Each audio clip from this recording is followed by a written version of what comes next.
కేసులో మాజీ deputy CM కు నోటీసులు ఇచ్చిన సిట్ అధికారులు దాదాపు 4 గంటలుగా విచారణ జరుపుతున్నారు. విచారణకు నారాయణస్వామి స్పందించడం లేదని సిట్ అధికారులు చెబుతున్నారు. గుర్తు లేదు, తెలియదు అంటూ సమాధానాలు చెప్తున్నారని తెలిపారు. సిట్ అధికారులు నారాయణస్వామిని అరెస్ట్ చేసే అవకాశం ఉంది. కాసేపట్లో విజయవాడ సిట్ ఆఫీస్ కు తరలించనున్నారు. నారాయణస్వామిని 5గురితో కూడిన సిట్ బృందం ప్రశ్నిస్తోంది. ఇదే అంశానికి సంబంధించి మరింత సమాచారం మా కరెస్పాండెంట్ రవివర్మ లైవ్ లో అందిస్తారు. చెప్పండి రవివర్మ. దుర్గా, ఇవాళ మనం చూస్తున్నాం ప్రధానంగా నారాయణ స్వామి ఇంటి వద్దనే ఉన్నాము. ఇవాళ మార్నింగ్ ఉదయం 9 గంటలకు విజయవాడ నుంచి సిట్ అధికారులు అయితే ఇక్కడికి వచ్చి విచారణ చేస్తున్నారు.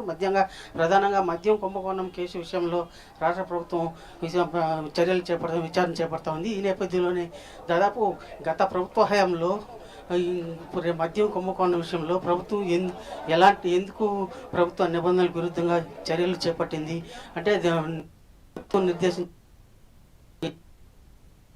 ఎందుకు మార్పులు చేయాల్సి వచ్చింది, ఎందుకు వ్యతిరేకిస్తూ దృశ్య ఉన్నటువంటి పేమెంట్ విధానాన్ని ఎందుకు మార్చి దృశ్య విధానాన్ని రద్దు చేసి పేమెంట్ విధానాన్ని ప్రవేశపెట్టింది. అలాగే అదే కాకుండా ప్రభుత్వం ఉన్నటువంటి విధానాలన్నింటినీ కూడా ఇవాళ అంటే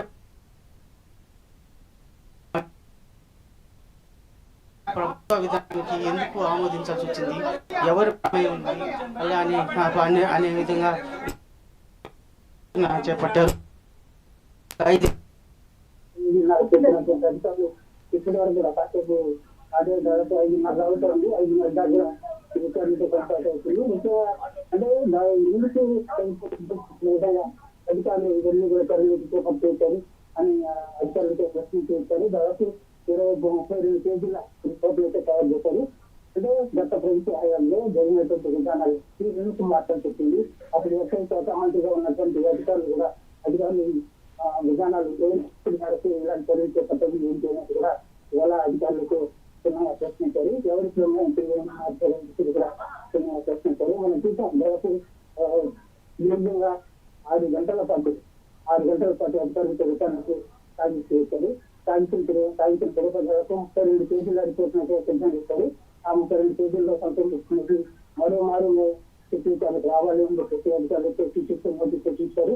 ఎప్పుడు అనేది మరో 5 అధికారులు పంపుతాము. దానికి అనుగుణంగా ఆ రోజు విచారణకు విజయవాడ విచారణకు రావాల్సి ఉంటుందని చెప్పేసి అధికారులతో స్పష్టం చేస్తూ ఇప్పుడు కాసేపు కాబట్టి తన ప్రతి ఒక్కరికి బయలుదేరి అయితే ఎక్కడైతే విషయాలన్నీ కూడా ఇంటి వద్ద ఉంటున్నారు అంటే అలసి చేసి తీసుకెళ్తారు కూడా తప్పులు నాయకులు కూడా చూపించారు. అయితే అలాంటి ఏం లేదు. ప్రతి పరిస్థితులకు అనుగుణంగా ఓన్లీ విచారించి రిపోర్ట్ అయితే విచారణకు అనుగుణంగా రిపోర్ట్ అయితే తీసుకున్నారు. దాని మేరకు సంతకం పెట్టి అధికారులకు విజయవాడకు బయలుదేరుతారు. అయితే దేని మీద మాట్లాడాలి ఏంటి అనే దాని మీద ప్రభుత్వం మాట్లాడితే నారాయణ ఏదైతే మాట్లాడాలి తెలుస్తా ఉంది. ఆ మేరకు విచారణ ముగించుకుని అధికారులు ఇప్పుడు విజయవాడకు బయలుదేరుతారు. Right, thank you Ravi Varma.